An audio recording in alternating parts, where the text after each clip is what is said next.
This is an oral history interview for the Echoes of the Decade project for the Culture Division of Donegal County Council. Today is the 14th of October 2020. My name is Regina Fitzpatrick and this interview is with Paddy and Teish Doherty of Carndonagh, County Donegal.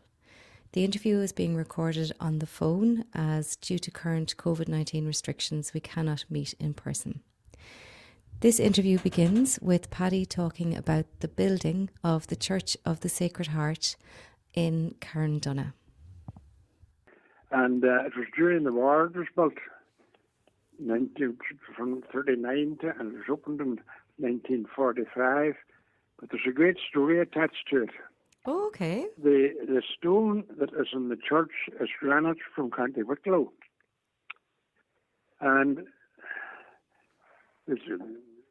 the granite came by train from Wicklow to St. Johnson. That's in Donegal. And at that time, the people in this part of the country were cutting turf for to send to Dublin during the war in a place called Minahonor. And they got so much for cutting a dark of turf. And the lorries that went from Carndonagh had to take the turf to St. Johnson to put on the train to go to Dublin, to the Phoenix Park, for the people of Dublin during the war, because they had no fuel. The train had taken the stones down from Wicklow to St. Johnson. And the empty lorries were coming back to Carndonagh after putting the turf on the train, and they took the stone from St. Johnson to Carndonagh for nothing, for the PP. And that's how the granite came to Carndonagh to build the church. My goodness. So it was built during World War II? Yeah. And what was the name of the priest again, Paddy? Just I don't know if I had the Reverend James Boner. Reverend James Boner. My goodness. VF. Yes. My goodness, that's extraordinary, isn't it? That they it was a very practical, I suppose, thing that I think it was 90,000 the church cost at that time. That figure was bandied about, but my God, that was a terrible lot of money at that time. And there were dances in all the schools, and 25 card drives, and everything to raise money for the church. Everybody was raising money for the church. That's amazing, isn't it? And it is. Yeah. And this you would have been only an infant at the time, would you? Oh, you see, there's a book here in Carndonagh that Amora Harkin and a Sheila McCarl published maybe in the 1980s sometime, and it's a history of Carndonagh. It's a great book altogether, and all these things are recorded in the book. God, that's fantastic to have it all documented like that. That's brilliant. Yeah, well, Maura Harkin, who is she's an historian here. My heavens almighty, the amount of stuff that she has. And if you ever want to go on to Carndonagh Heritage, write that down and go on to that on your laptop. I will. Yeah. Carndonagh Heritage. See, I set up a heritage, Colgan Heritage here in Carndonagh. Oh, did you set that up? Yeah. 12 years ago, yeah. Well, I decided we were renovating the hall at the time, so I decided I wanted to do something for the heritage of the area as well. So I rang Sean one day and I put it to him that we should do it. So along with Sean, we set it up, and it's been very successful. We have had several weekends over the last 10 years, an annual weekend, heritage weekend. And Sean would have been chairperson one of the times and contributed a lot to it, you know. And where does the name Colgan come from, Teish? John Colgan, he was a Franciscan monk. He was born in Carndonagh, and he was reared out in a country area. And John Colgan, he was reared in a place called Priesttown, and he was very learned at a very early age, according to what we're told.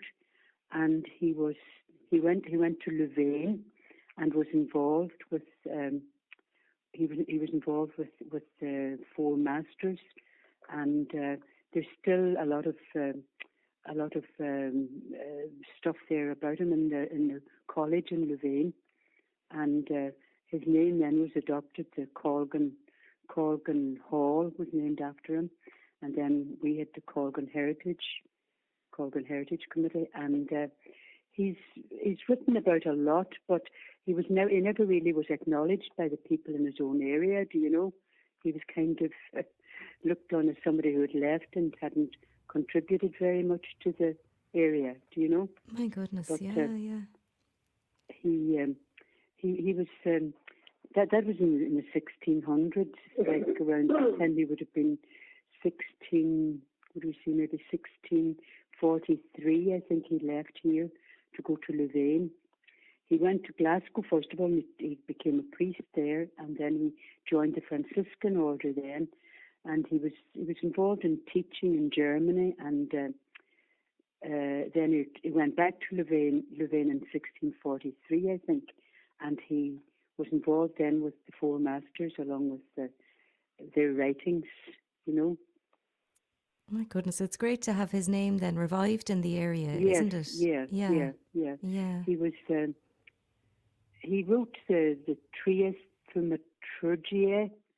It's a Latin book, and it covers the lives of Patrick, Bridget, and Columkill, and then he was going on to write the lives of the saints like the other saints, but he couldn't get enough money to do it, and he tried getting money from Ireland, but that failed, and then he died shortly afterwards then of bad health. He didn't live to be a big age, but he's remembered here in Carndonagh all right, and people are beginning to take more heed of him now than they did heretofore, you know.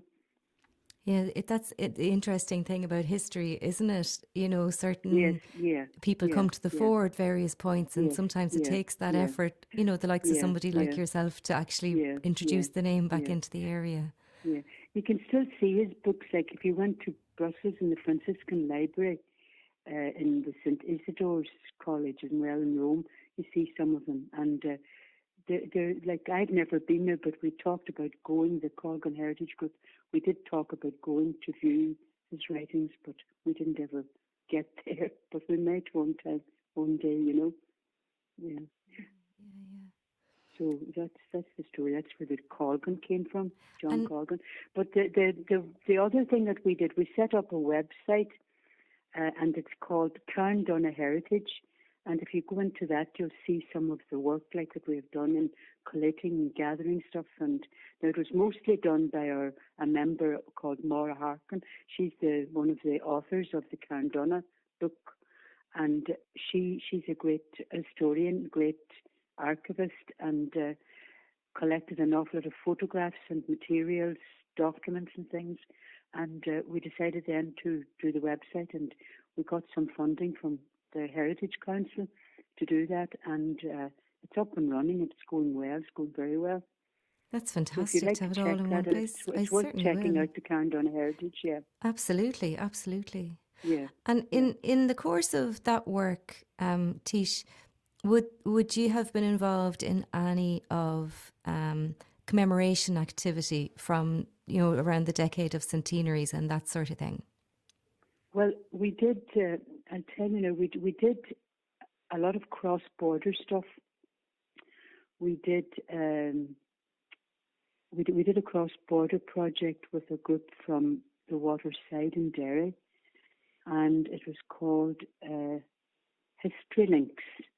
It was funded by the Peace 3, I think it was, Peace 3 at the time, and we compiled a book of stories.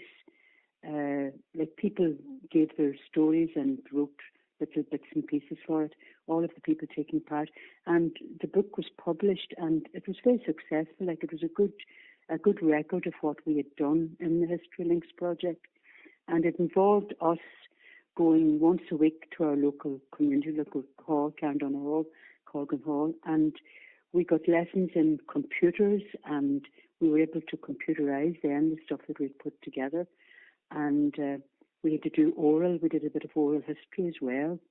And there that was one thing. That was one project that we did with them.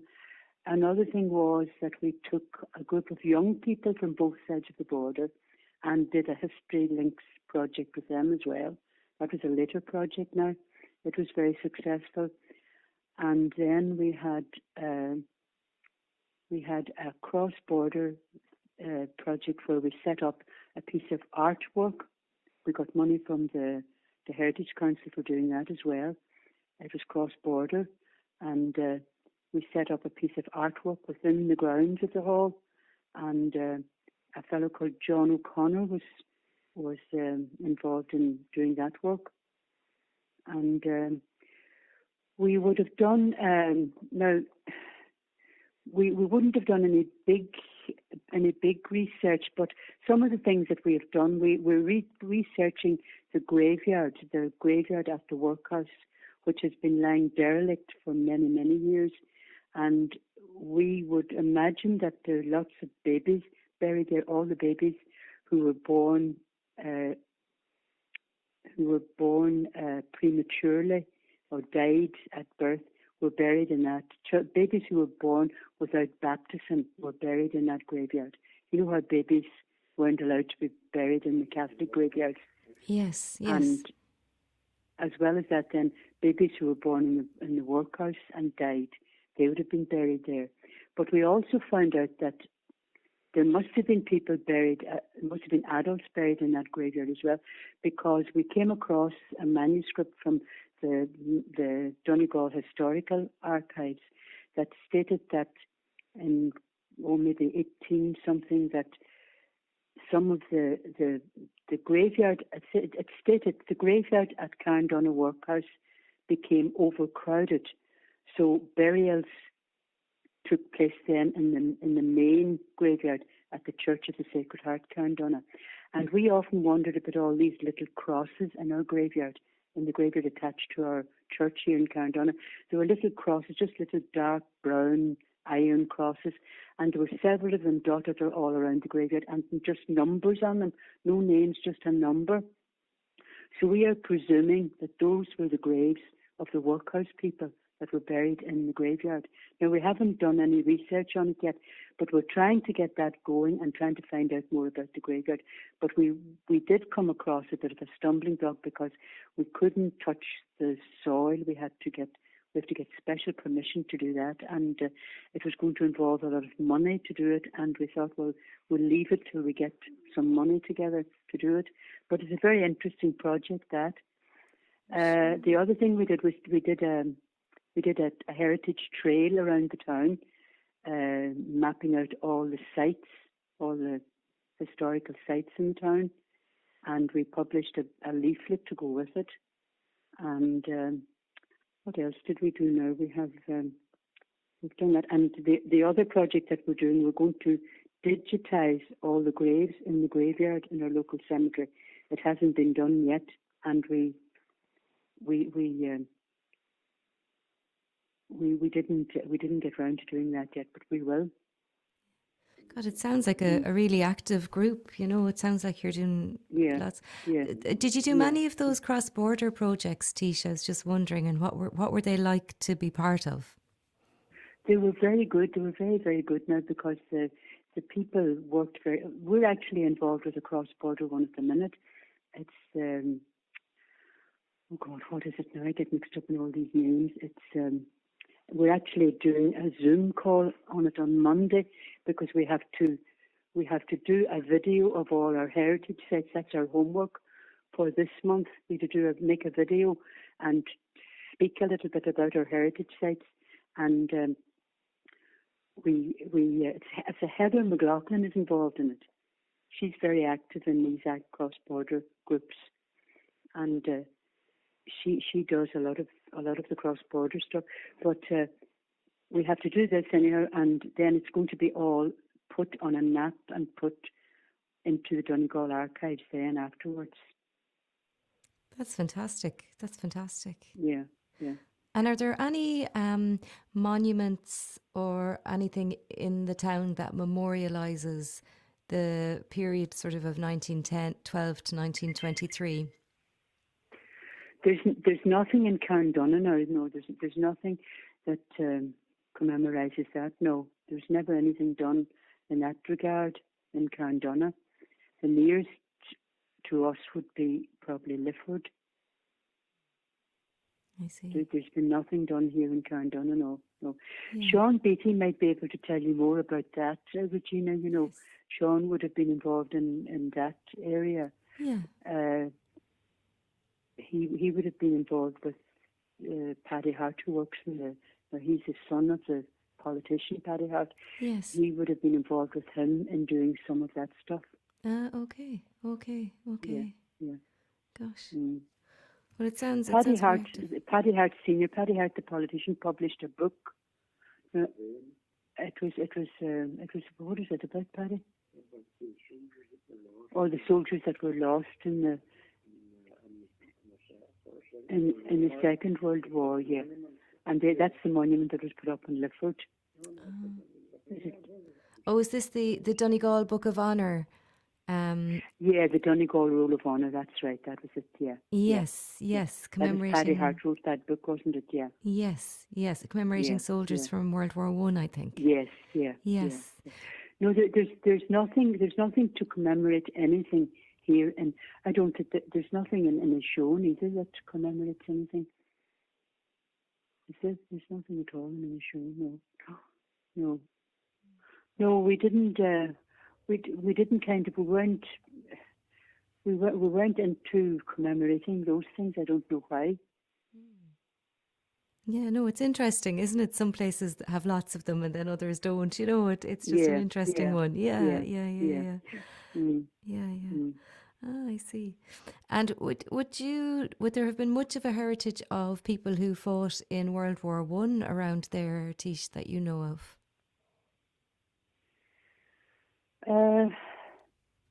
No, World War One. No, there wouldn't be anything here now, except for the books that were written. You know, the books that were written about it.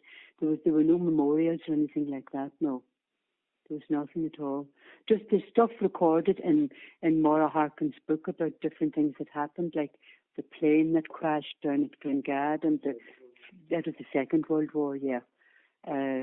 The funerals of those soldiers that took place, and the coffins, and the funerals leaving Carndonagh and going to the border, and then they were taken over then by the British. When they reached the border, they were handed over at the border. Yeah, they were Canadian soldiers. Yeah. And this was during World War Two. This is World War Two. Oh yes. my goodness. Yeah. Yeah. And what would you have heard about that, Teish, or what was the story with that?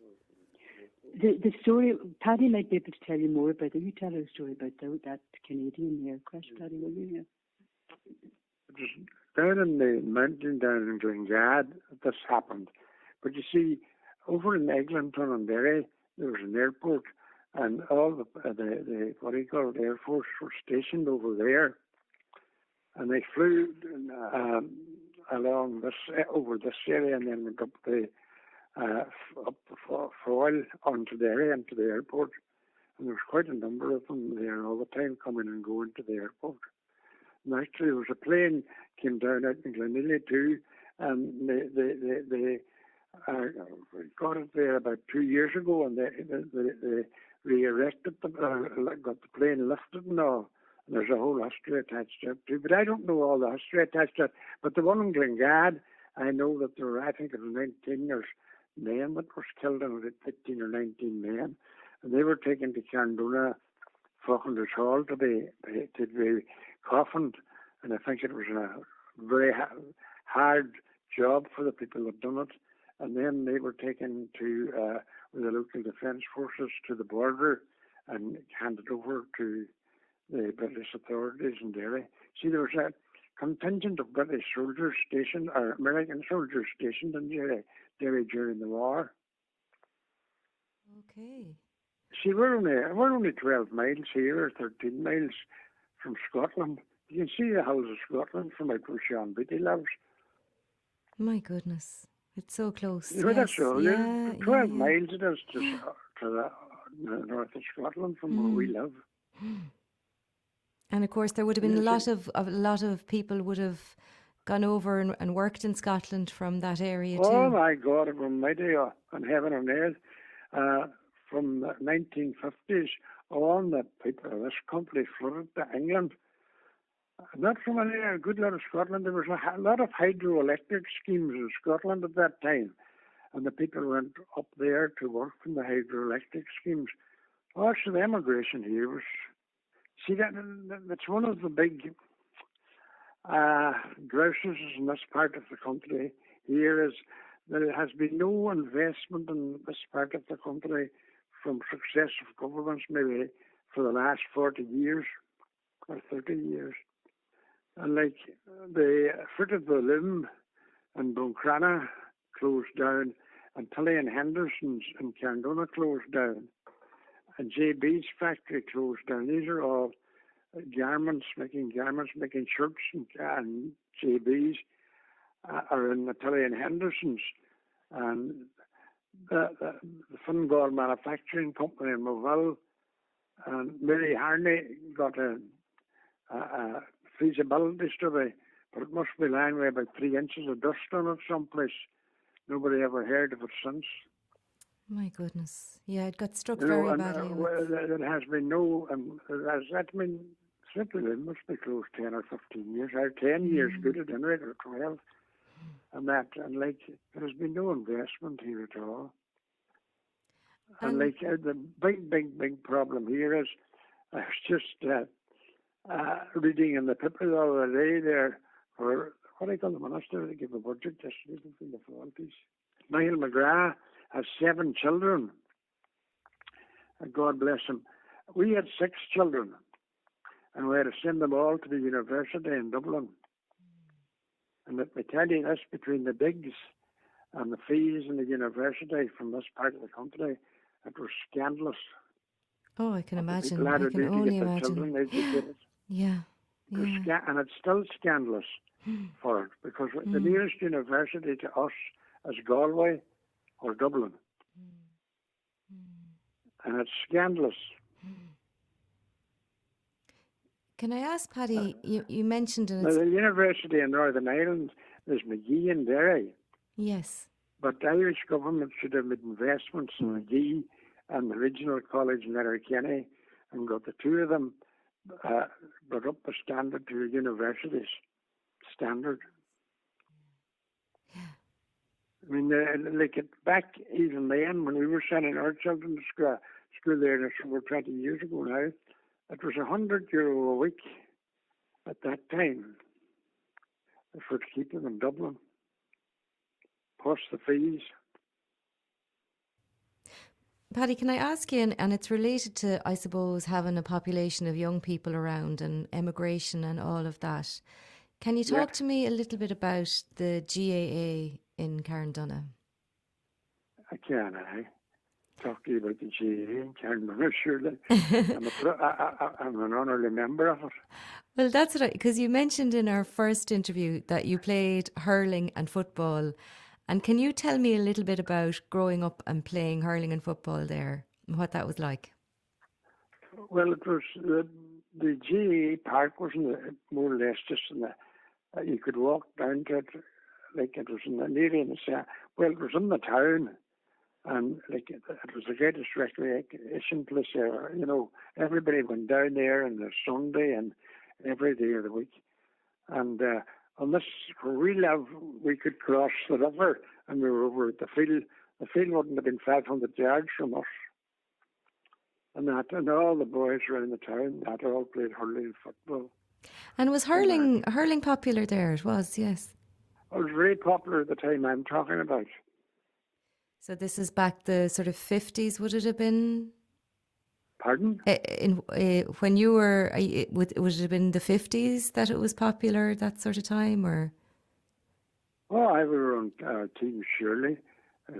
Shirley were all, and turn that over to that football. There used to be a lot of hurling played here, and they used to have parish leagues.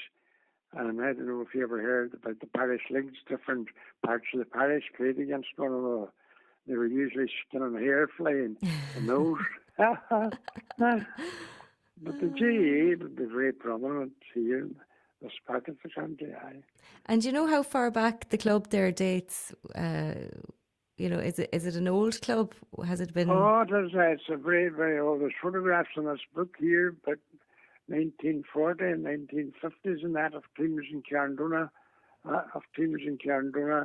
and that, and like the time they see the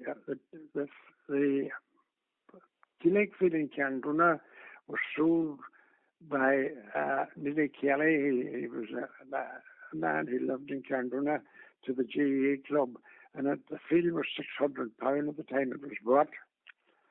And I think it was Q. Macaulay was the man's name, and my father went guarantor for it, for the money in the bank at the time.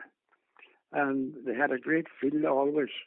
It was a very good field, and Neely Kelly was very partial to the GAA himself, so he didn't charge them the hands of the earth for the field.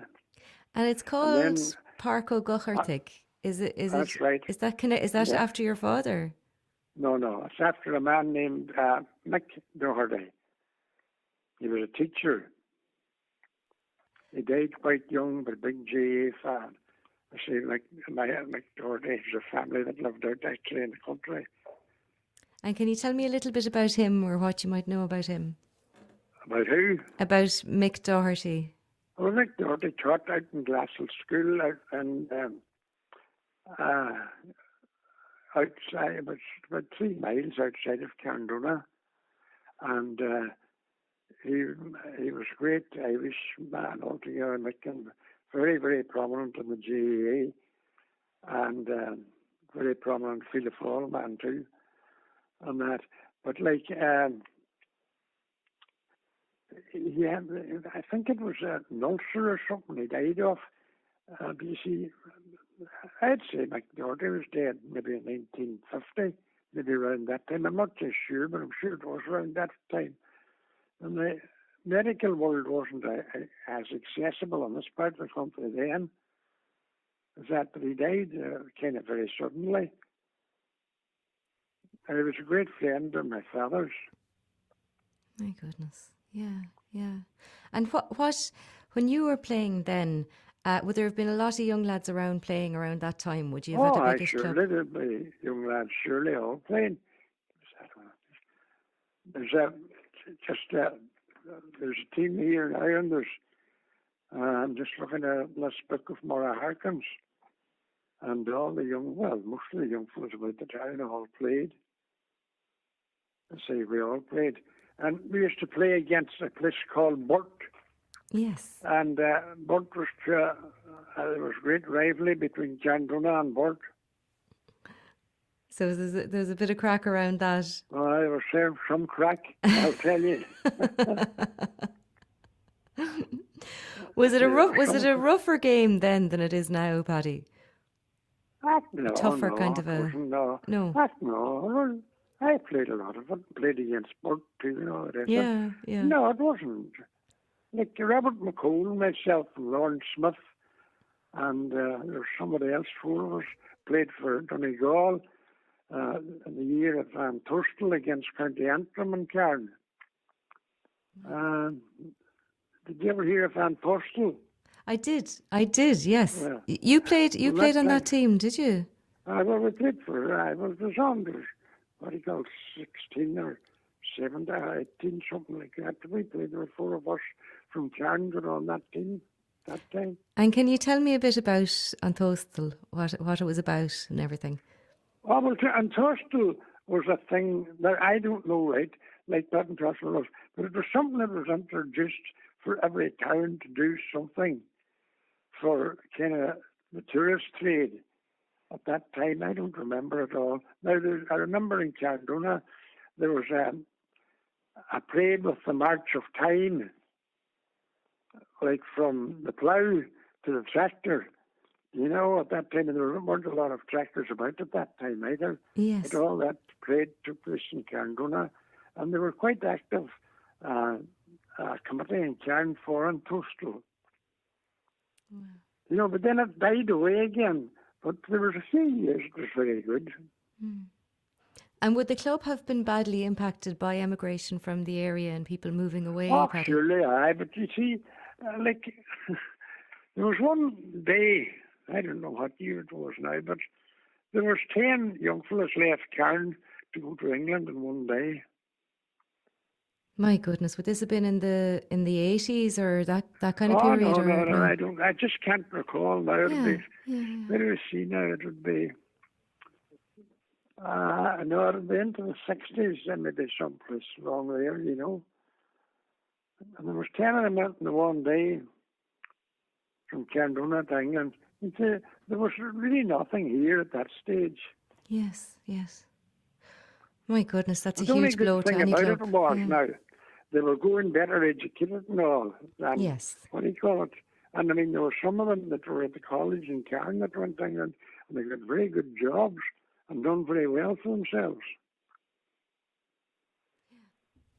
And when you were growing up, Paddy, would there have been any Protestants playing hurling or football in the GA club? No. No. Yeah. You see, I'll tell you why not now. They played during the week times and that, but they couldn't do any sport on a Sunday. Their religion didn't allow them to do a sport on a Sunday. I see. Yeah. Pardon? Yes, they so that kind of restricted them then, really. Yeah. Yeah. But there was once played the football. Oh, surely on and off. Do you understand? I mean, but they couldn't play on Sunday, and most of the games were on Sunday. Yeah. And can I you? remember when we were at school, and that there was a priest in Carndonagh, Father Chapman, and he ran the school sports on the 29th of June. I think that was a holiday at the time. And they could all come to that because it wasn't a Sunday. And I remember one of the girls telling me they were always looking forward to the 29th of June sports because everybody could participate in them. It was a big day out for them. Wow. Yeah.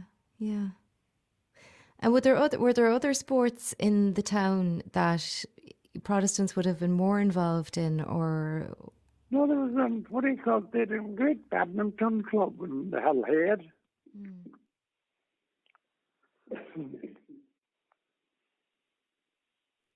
Yeah. And going back to, I suppose, playing matches and travelling to matches, Paddy, either to play in them or to go and spectate or whatever, to watch a match, would you have had to go over and back over the border to matches? And what was that like? I did. Surely we used to play in some of the leagues in Derry. But our football team in Cairn now, I think it was 1956 or that, won the county championship under 16. And I was playing in that team too. And my brother Liam was playing, McCole and all them boys at that time. Now, that was a very big victory because we played Gweedore. And Gweedore's a great nest of football. And there were only 3 people up from Cairn supporting ours. We played it in Glenties, I think the match was played on. And see, people didn't travel or anything that time. And that was a great one for our club at that time, 1956. God, yeah, to win a county Farney title. Tom Farn was in charge. He was the secretary of the club and all at that time. And he always said it was one of his big moments in the club. Well, it's a great boost to a town. Any county final is. It was. Because yeah. It was the last kick of the game. I think it was Stevie Harvey was the fellow's name that kicked it, or Eamon Sweeney. I think it might have been Eamon Sweeney on that. And you see, these boys are a lot of them at college in St. Columns and St. Eunan's. And there were Gaelic games played in them 2 places. Mostly there were very little soccer in them colleges. And that, these boys were at college, and they hadn't much else to do, only play football. But that was a great one here in 1956. Now, the Cairn, after winning a fortnight ago there, they won the county championship. Yes. Not the senior, but the junior county championship there last Sunday. And would the GAA have been a focal point for the community, Oh my God, Paddy? we have a great complex here now. We have 2 fields and a clubhouse and an indoor training place as well. You see, when Jimmy McDade was the Minister for Sport, I don't know if you know who I'm talking about there or not. Yeah, I do. Dr. Yeah, yeah, McDade from Letterkenny. yeah. Jimmy was a minister at that time. He was the Minister for Sport. And Jimmy helped out soccer and Gaelic and all the clubs and Donegal at that time. And we got grants for it. And we have a great complex. And it's all paid for the GA complex.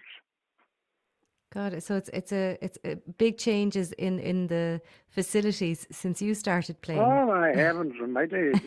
Surely, when we were playing, there was a river going down the side of the field, and you washed over the river after the match.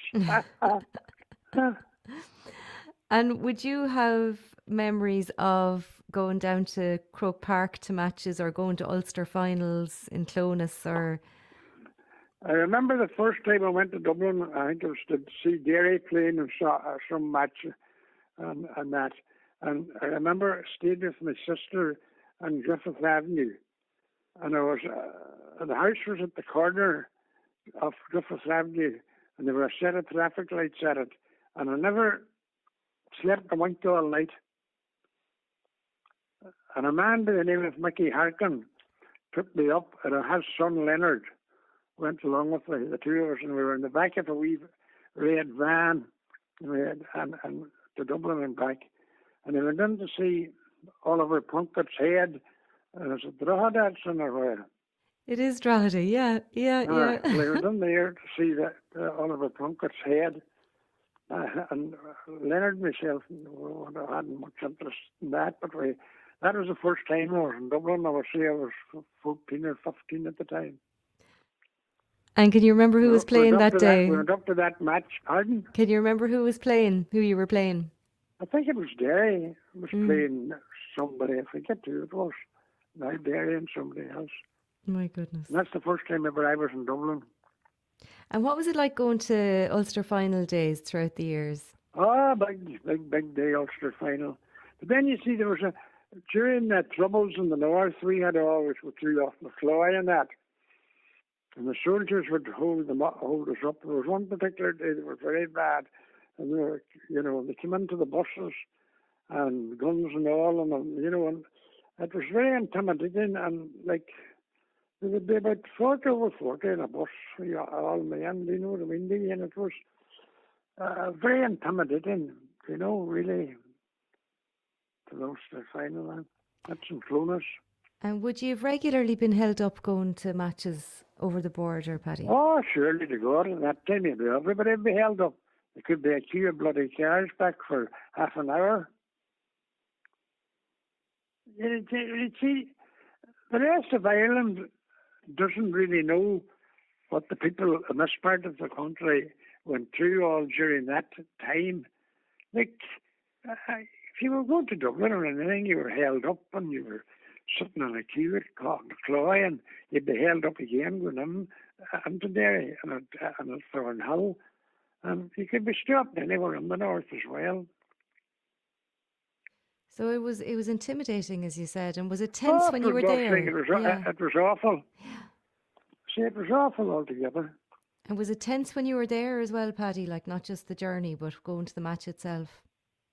Oh no! Once you got by them, that was all right. The match, or you went to the match then, but you were coming back again on the bus, and it was just a very what would you say?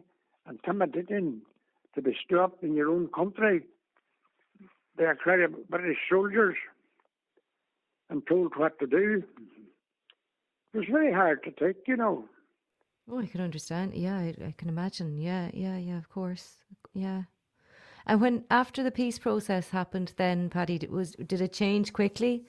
Was it? Well, all the what do you call it, borders things were lifted and everything else. So it's a free run now. You don't see any soldiers either. But it wasn't soldiers' fault. It was it was the British government. It was really, and that it wasn't very intimidating. Mm. Yeah, yeah, yeah. And what would you have any, I suppose, in terms of your memories of going to matches throughout the years, Paddy? Do you have a favourite memory that stands out of your all of your involvement in the GAA? You were saying you're an honorary member now. What I suppose for you, what does the GAA mean in your community? Well, it means everything to me. But then I would be prejudiced.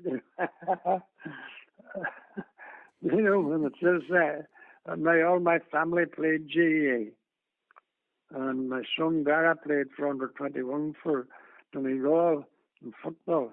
But they all played. My daughter has 2 All Ireland medals for playing camogie with the universities when she was at the university. My God, which university was that? Maynooth. My goodness. My goodness. So it was a big part of your life. It was a big part of my life. The GAA was a part of my life, yes.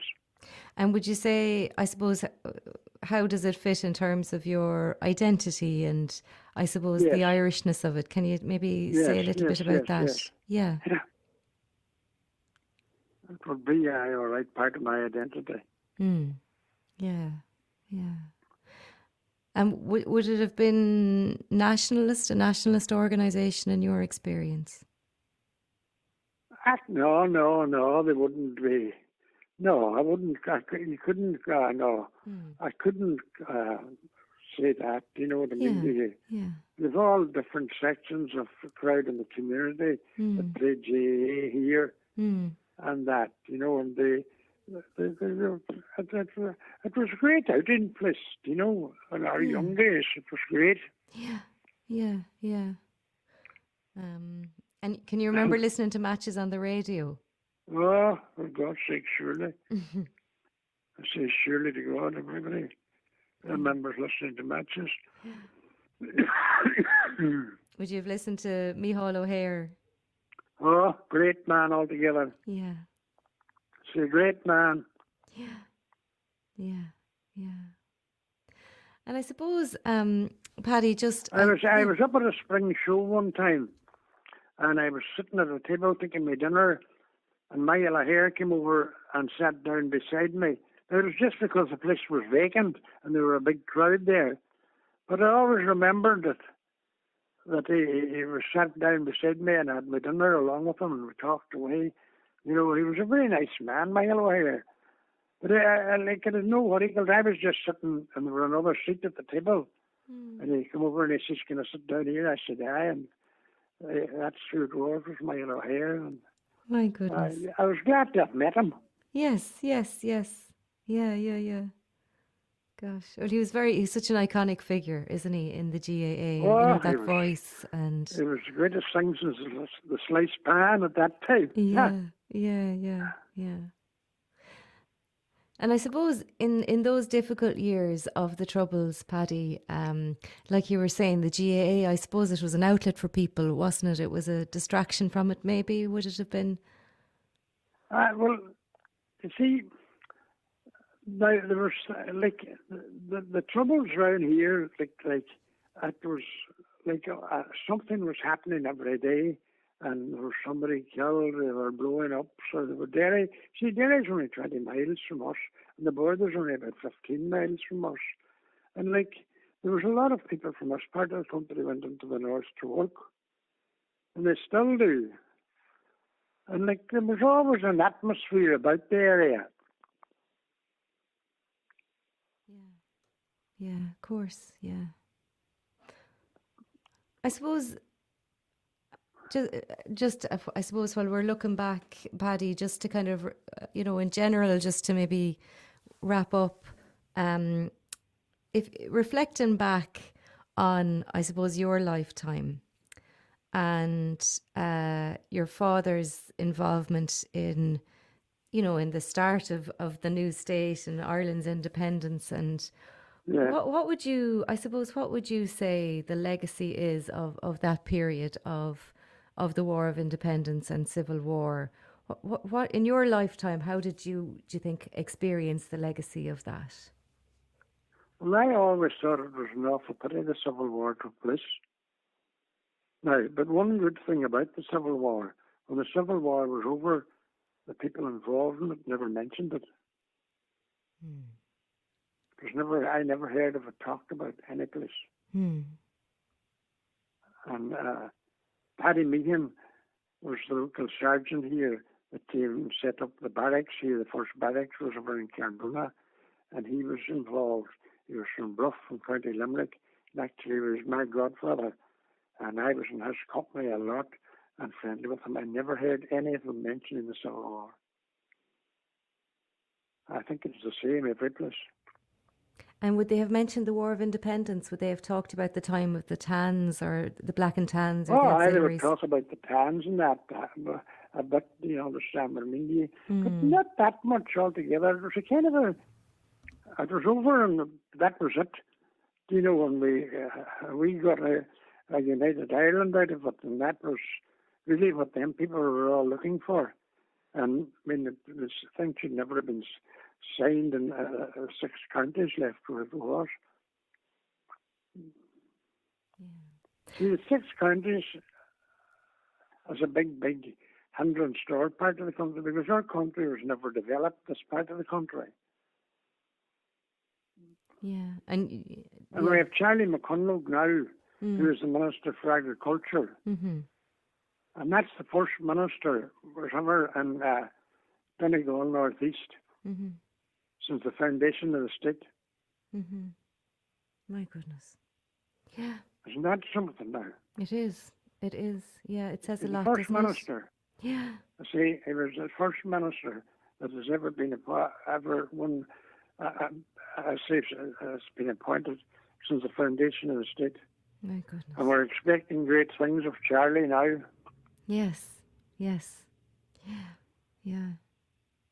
And so so in terms of, they did talk a lot about it, you said, but they would have mentioned maybe the Black and Tans. And can you remember any stories they might have told about the Black and Tans or the auxiliaries being around Carndonagh? And what that might have been like? Not really, no. Yeah. No. Yeah. Yeah. Yeah. So I suppose, kind of having spoken to you over the last couple of interviews, I suppose I get the sense that, I suppose the legacy is that was that independent Ireland that they were fighting for. That was what they were fighting for, yes. Yeah, yeah. And how do you feel about your father's contribution to that? Oh, God, yeah, the man. Look, you would need to have known the man. Everything Irish was his. That was what he was just buying things or anything else. It was all Irish. Irish things had to be, that was all Irish manufactured stuff had to be bought with him, and everything else that was the kind of. And when McDambit ordered it was cheaper, the English article was cheaper, it didn't make a bit difference. I mean, he would buy the Irish one. And would you say that he instilled a sort of a strong sense of Irishness in all of his children? I would say that yeah. But then there's a lot of families here would be the same. It wouldn't just be our family. There'd be a lot of families here the same. Yeah, yeah, yeah. And what would you say I suppose, if we're looking at now we're in this decade of centenaries and we're looking back at those years and reflecting on them, and what would be your reflections on that period of history and the aftermath of it, and how Donegal has been in the aftermath of independence? Well, see, I think it's great to have the centenary things and that. And it's the younger people know what happened in them periods. And that, because, in the Department of Education a few years ago was taking the history off the curriculum. And I thought that was terrible altogether, because people should know the history of their country. Of course, yeah, absolutely, absolutely, yeah, yeah. And how do you think How do you think your father would have felt about Fianna Fáil and Fine Gael in coalition at the moment?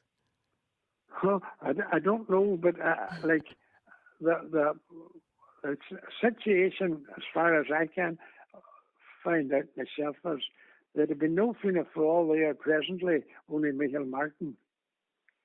Michael Martin really worked hard and got Fianna Fáil reinstated again and got 44 seats after that, and the crash that came. Now, I think he deserves great credit, and like he's a teacher now of the country, and there seemed to be a lot of kind of dissidence in the party here and there are giving out. Well, they're not really true Fianna Fáil people, in my opinion, because Michael Martin has done a great job, in my opinion. And I mean, going in with Fine Gael, there was no alternative. And Fianna Fáil got into government again now. And that yesterday's budget, I think, is the first budget that Fianna Fáil had in 10 years. I think it's the first budget. Yeah, it would be. And I mean, the country presently under this virus is in a terrible state altogether. And it's around here, everybody's doing their best to understand, and they're avoiding any parties or anything like that. But like everybody needs to pull together to get rid of it. And how do you feel now, I suppose, Paddy, so close to the border, and we have, COVID-19 is happening and the numbers are high as we speak, and I suppose Brexit is sort of looming as well. How are you hopeful about the future? How do you feel things are going to go? Well, you see, as far as the border is concerned here now, there would be very few people. There wouldn't be the same amount of people going into Derry as was years ago. We have three very good supermarkets in Carndonagh now, and people used to go in to Derry at that time and things were cheaper. But they're cheaper out here now than they are in Derry, and people doesn't have to go in. There's very few people. I'm not in the loop now as much as I was, but I don't think there's very few people going to Derry now. Now, there's a lot of people come out of Derry, out to this part of the country, to go to the beaches, and they go play golf out here and one thing or another, and that.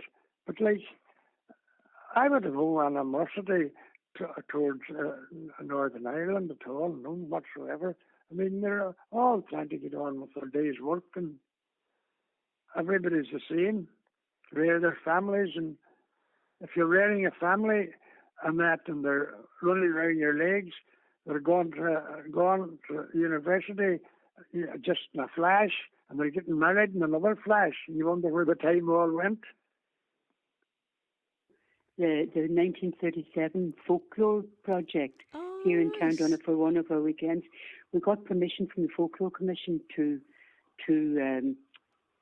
get the things made available to us, all the essays, and we were able to locate 5 people who are still alive, and we brought them in and presented them with a copy of their essays. We photocopied them all and presented them with a copy of all the essays they had written. And we presented them also with a little plaque commemorating their achievement in that era.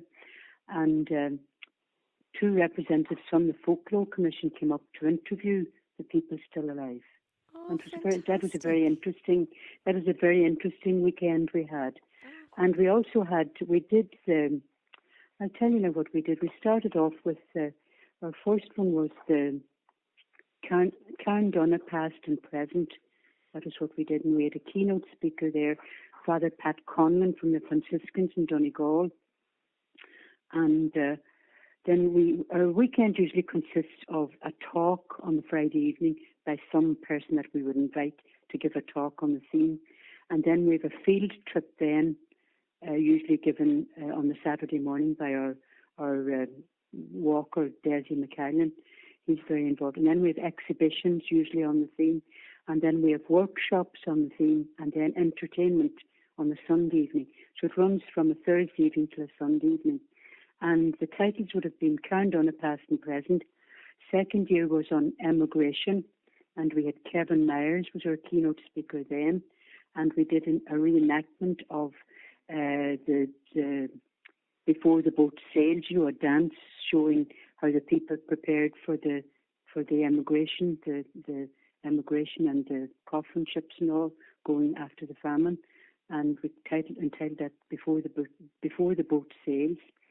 Then the next year we had From Folklore to Facebook, which involved John Waters, a bit of a controversial character now at the minute, but we had him here and he spoke very well at the time. And that was when we had the 1937 folklore collection for the Carndonagh parish. And we involved the local schools in that as well and got them to write their thoughts on the present, like how they would have written the same as the 1937 essays. And we had a street market that weekend as well, and we had a carnival, the Inishowen Carnival then for the Sunday evening. The next year we had Bringing It All, Hearth and Homestead, Bringing It All Back, and that was kind of reenacting the old traditions and both inside and outside. Like we had a country cottage set up, and we had a ceilidh, and we had storytelling and a rambling house, and we had the Twilight Court, which was held in the local courthouse. That was a play, and we had story, drama, and music workshops then. And we had a country market that year as well. We had Paul Drury, he was a keynote speaker who has since passed away, I believe. And we had also a talk on rural electrification by someone who was involved in it. Following year, we had Celebrating 100 Years of the Colgan Hall, and we had our president, Michael D. Higgins, down for that.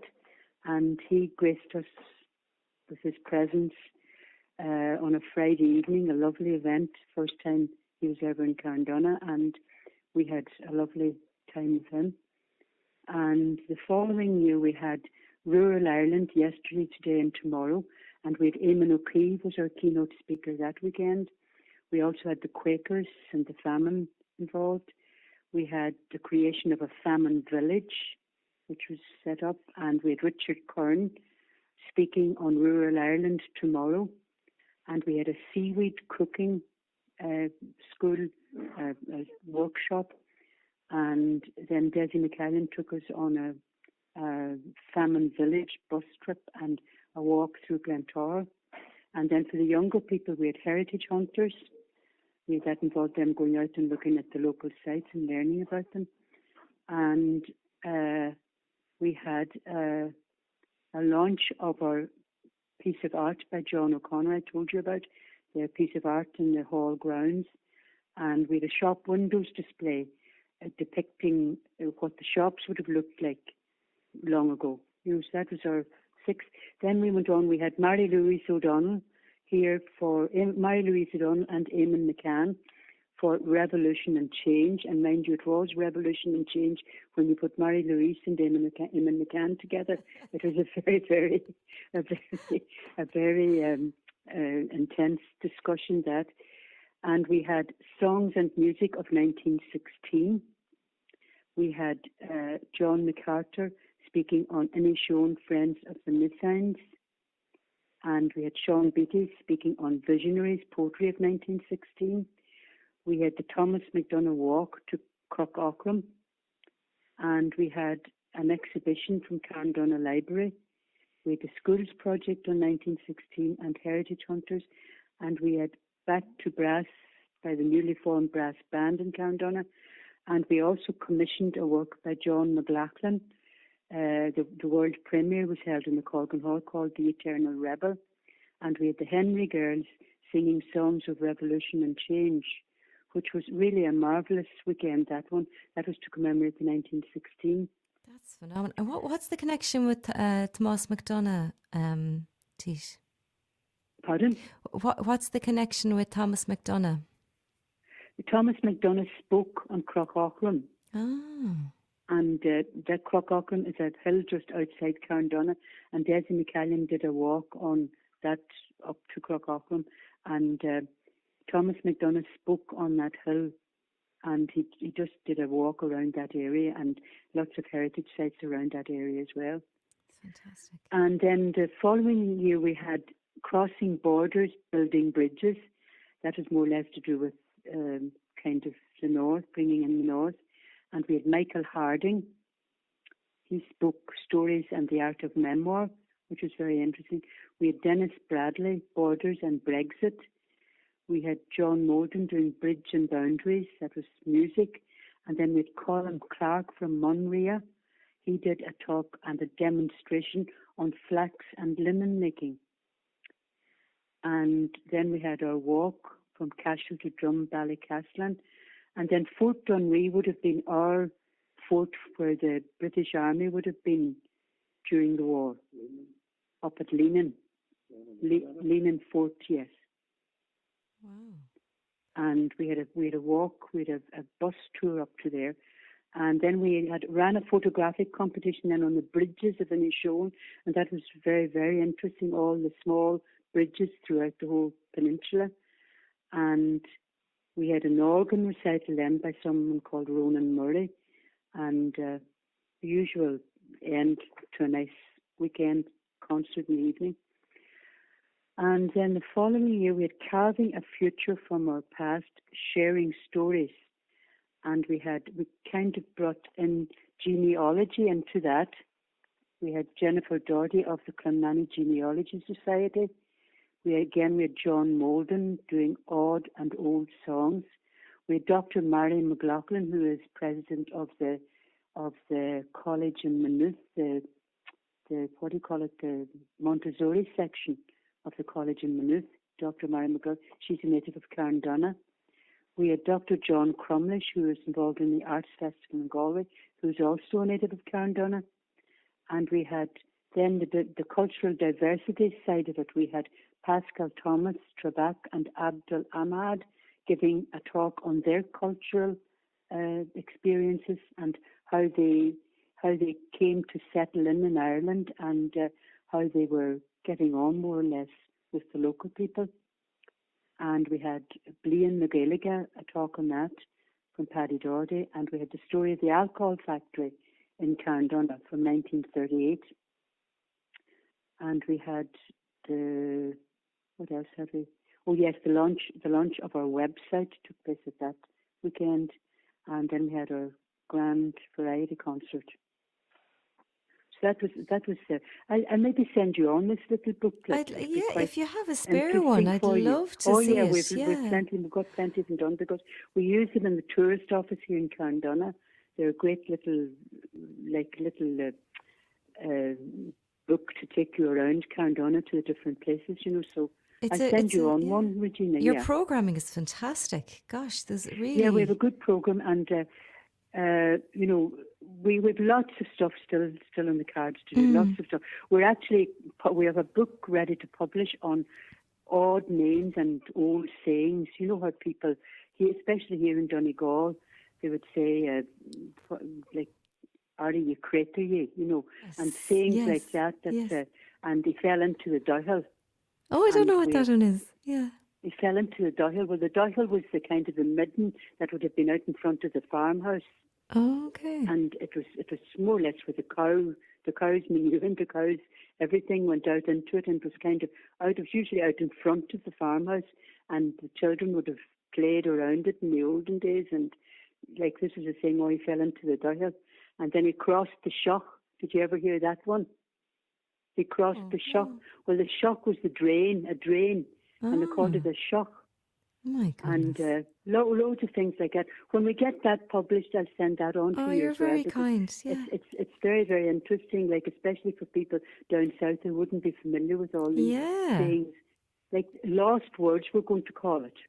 Perfect. Lost words, because they will be lost if they're not recorded and That's written the down. thing. They're going quick and fast. So we're doing that, and then our other project is the famine graveyard and our local graveyard, and that hasn't been digitized. I think it's one of the only graveyards in Inishowen that hasn't been digitized.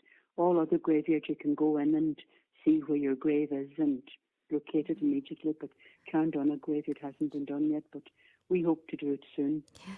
And Teish, can I ask you while I have you, I suppose I was asking Paddy there as well, just as a means of summing up, I suppose this project,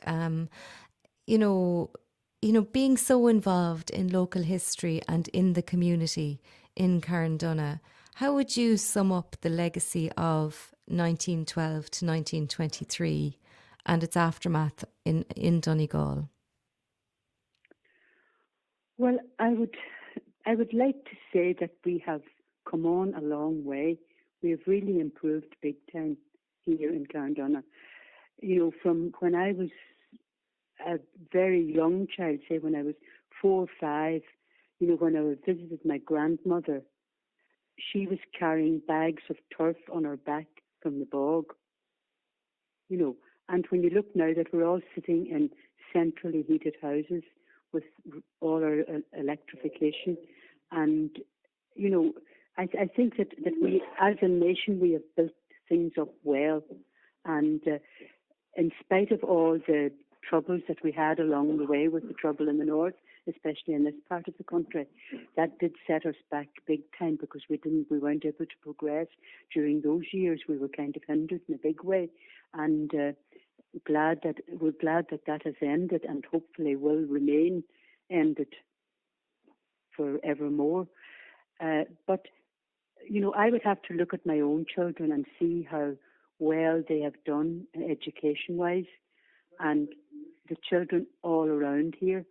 And I'm looking at my grandchildren now and how they have progressed, like with the digital age, and the education system has, I think, been marvellous, really, even though I was involved in it myself. But and the health system is still working. We're still working on that. I think that has to be improved. Even though here in Donegal we are quite well fixed for hospitals, we do have our local hospital here, and it's more or less an elderly home now for old people. And it is.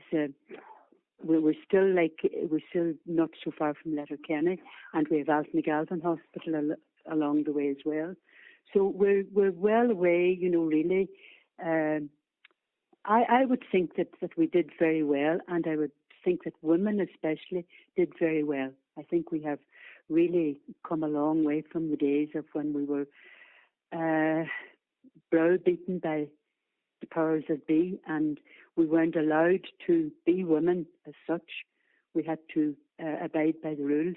And even in my days teaching, I'll just tell you a story. When I was teaching in Glencollamkill, it was a small parish, and Father McDowell was the parish priest there and ruled with an iron fist. And even though he was a great man for the parish, did lots of good work.